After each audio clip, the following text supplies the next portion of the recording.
What is up, guys? Buongiorno. This is Julien, the French winemaking guy who makes wine videos here on YouTube. Yes, wine videos. And yes, I am French, but I do speak fluent Italian and Spanish as I worked as a winemaker in both countries. And we are looking at how to say wine in Italian.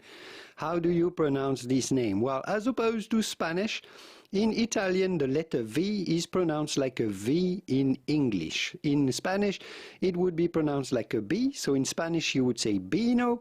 But in Italian, you do not say Vino, but rather Vino.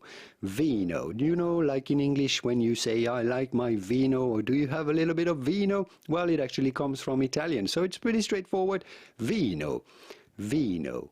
If you'd like to learn more about how to pronounce some of the most popular Italian wines, here are videos about it. I'll leave you to it, and I will see you soon in the wonderful world of Vino. Arrivederci. Ciao, ciao.